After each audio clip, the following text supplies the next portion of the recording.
Ich begrüße dich recht herzlich zu meinem Video über die Zeitqualität November 2023. Ja, wir wissen, wir sind mitten im Herbst angelangt. Es werden die Tage wieder dunkler.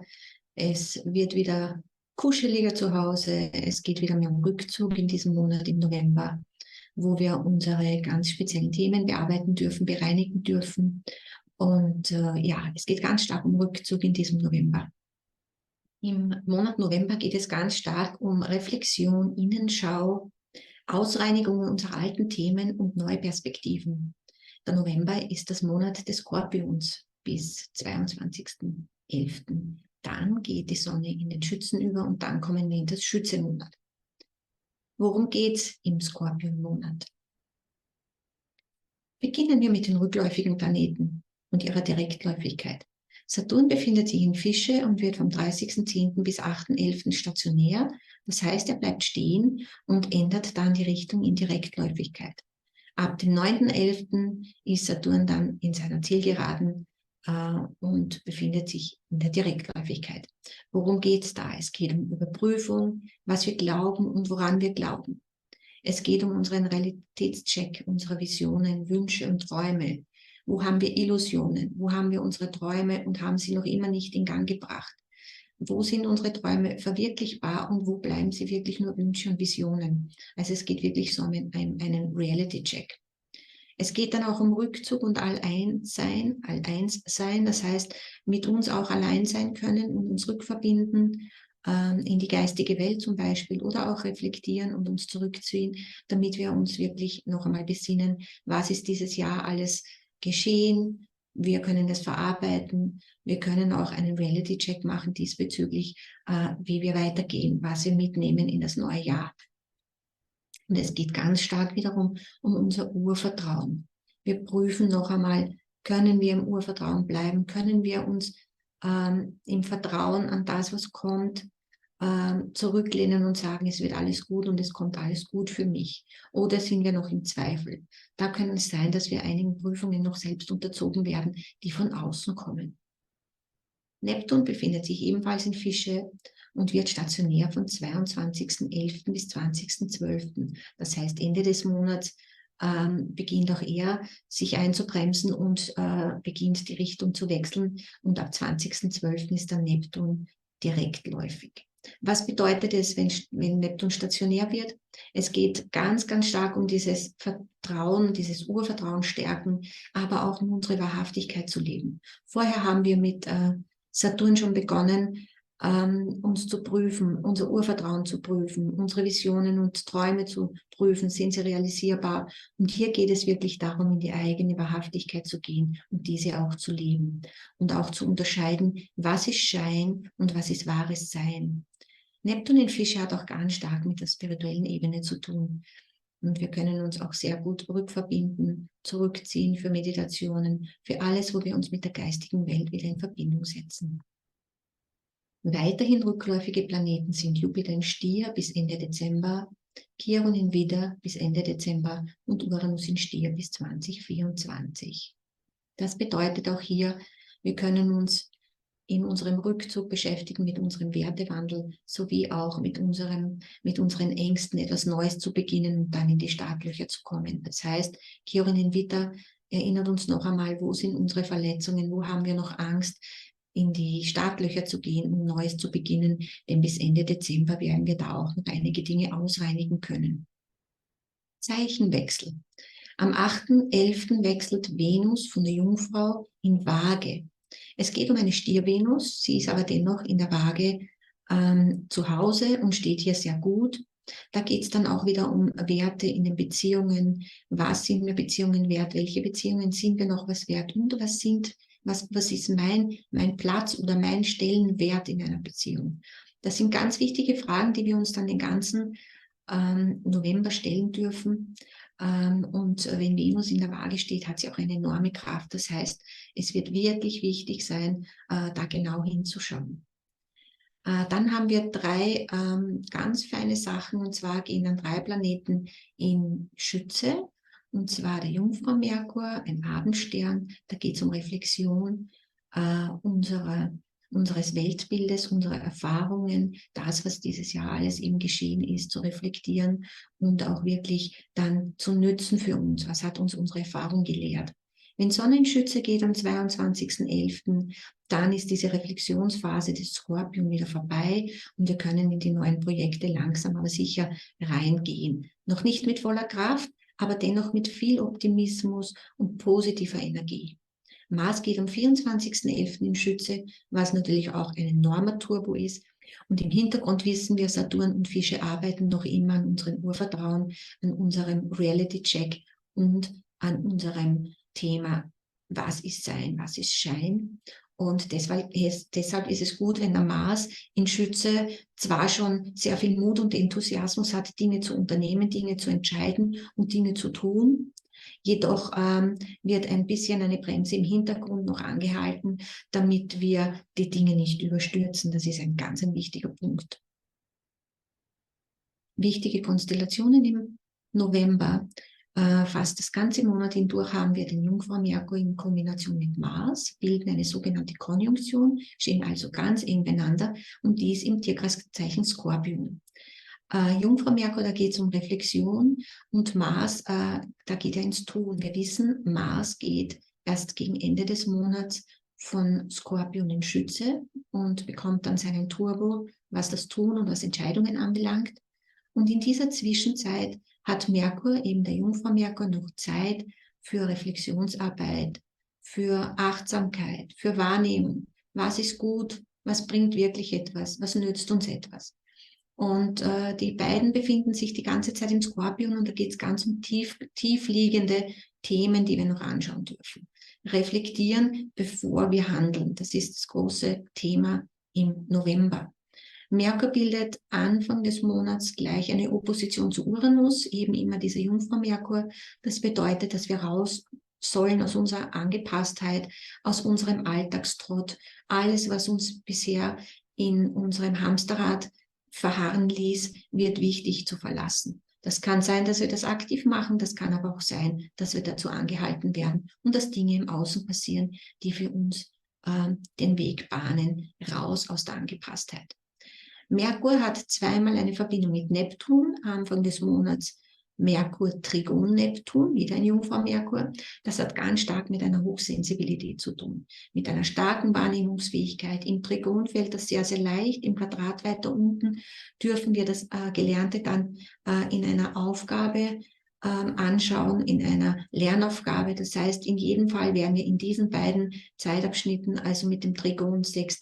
bis 8.11. und dann mit dem Quadrat zu Neptun 26. bis 28.11.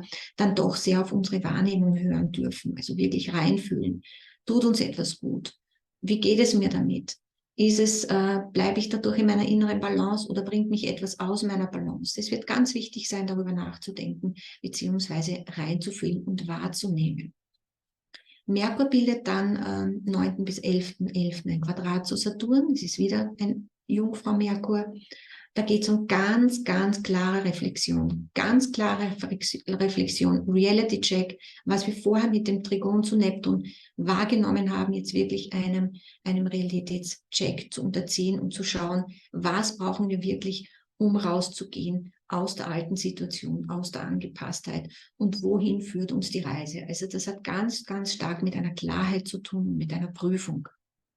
Merkur hat dann noch ein Trigon zu Chiron, bevor wir dann in die Zielgerade starten und die viele Schütze-Qualität wieder wahrnehmen können. Dieser Jungfrau Merkur im Trigon zu Chiron lässt uns noch einmal die alten Wunden reflektieren, noch einmal reinfühlen, womit gehe ich weiter, welche Entscheidungen werden gut sein für mich und was lasse ich hinter mir und wo darf ich noch wirklich über meine alten Wunden drüber gehen und schauen, sind sie wirklich noch so groß, dass ich nicht drüber steigen kann oder traue ich mich jetzt wirklich, einen neuen Weg einzugehen oder das Leben zu leben, das sich für mich gut anfühlt. Weiters hat Mars ganz wichtige Konstellationen in Kombination eben immer im Hinblick auf den Jungfrau Merkur, auf die Reflexion. Gerade zu Beginn hat auch dieser Mars eine Opposition zu Uranus, im Hintergrund diese Reflexionstätigkeit und dieses Aussteigen aus der Anpassung des Merkurs.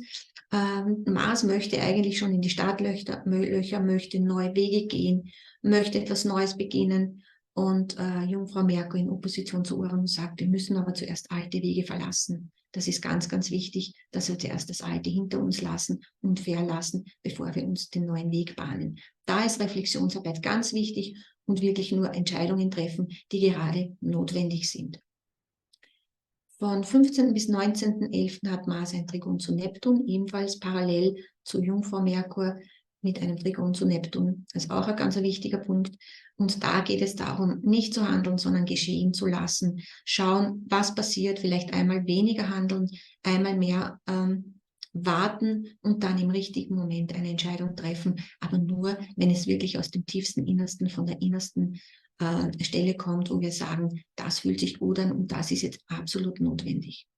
Gegen Ende des Monats, bevor dann Mars auch noch oder während Mars auch dann in Schütze wechselt, haben wir ein Mars-Quadrat Saturn und da ist es ganz wichtig, unsere Handlungen zu prüfen, bevor wir sie setzen. Es ist die Konstellation der gezogenen Handbremse. Sie dient aber dazu, dass wir noch einmal prüfen und dass wir nicht einfach losstarten und drauf loshandeln, entscheiden und ohne zu denken weitergehen und Dinge beginnen, Projekte anfangen, die sich vielleicht dann nicht als nutzbar erweisen. So sind wir geschützt durch Mars-Quadrat Saturn, wo wir die Dinge wirklich langsam in Bewegung bringen. Für manche, die schon wirklich schnell vorpreschen wollen, könnte es eine Zeit sein, wo wir das Gefühl haben, es geht nichts weiter, es geht nichts weiter. Aber doch, es ist ganz wichtig, hier langsame Schritte zu setzen und einen Schritt nach dem anderen. Neumond in Skorpion haben wir am 13.11. um 10.27 Uhr. Das ist gerade der Beginn des Monats, wo wir diese Themen mit Merkur und Mars haben, wo es um Reflexion geht, um raus aus der Anpassung. Und dieser Neumond ist ein Start im 10. Haus, das heißt in Kombination mit Mars und Opposition Uranus. Und hier wird wirklich ein Neustart hingelegt in Bezug auf neue Strukturen, neue Wege gehen, die uns aus allem alten Leben heraus helfen, heraus katapultieren, aber alles dosiert. Ja? Wer wenig Geduld hat in dieser Zeit, weil es einfach schon alles so lange dauert, der möge sich daran erinnern, lieber prüfen, bevor wir Schnellschüsse starten und bevor wir alles zu schnell machen, was eigentlich noch einiger Überlegung bedarf. Standards setzen, Maßstäbe setzen und wirklich in die Klarheit kommen, Struktur bekommen. Das ist diese Aufgabe des Neumondes, der sich dann in den nächsten darauffolgenden beiden Wochen im Vollmond dann erfüllt. Vollmond in Zwillinge am 27.11. um 10.16 Uhr. Da haben wir dann mitteleuropäische Winterzeit, weil ja Ende Oktober bereits die Sommerzeit umgestellt wird auf Winterzeit. Wir haben bei diesem Vollmond in Zwillinge die Erfüllung des Neumondes. Auch hier haben wir einen Steinbock-Aszendent mit dem Unterschied, dass wir noch ein eingeschlossenes Zeichen haben, nämlich Wassermann. Und Wassermann in Kombination mit Steinbock bedeutet Saturn-Uranus-Thematik und es geht um Entscheidungen. Es geht um Lebensentscheidungen mit Pluto in 1, wirklich eine authentische Entscheidung, den Mut haben, selbstbestimmt zu entscheiden, wie es weitergeht. Saturn in 2 sagt, ich bleibe hier geerdet, ich schaue, was ich mir im Neumond bereits als Maßstäbe gesetzt habe, was ich mir an Werte angesammelt habe, was wirklich wichtig und wertvoll ist für mich. Saturn ist in Fische, da geht es um die innere Stimme, da geht es um das Urvertrauen, dass wir gut aufgehoben sind, auch wenn es jetzt vielleicht auf manchen Ecken und Enden etwas dürftig ausschauen sollte. Ob ich meinen Platz noch nicht gefunden habe, ob es finanzielle Themen gibt. Es geht immer darum, dass ich bei mir bleibe, dass ich in meiner Mitte bleibe und langsam, aber sicher mir den Weg in das Neue bahne. Wir sehen hier Sonne-Mond-Opposition. Hier Sonne hat den Mars dabei in Schütze. Da geht es wirklich schon darum, in die Wege zu gehen, in die neuen Wege zu gehen, was Neues zu beginnen, vorzupreschen. Und Mond in Zwilling in Opposition, das ist dann der Vollmond, bringt uns zwar die Leichtigkeit, aber der sagt, bitte denken wir noch einmal drüber nach. Es ist ganz ein wichtiger Punkt, noch einmal über alles nachzudenken.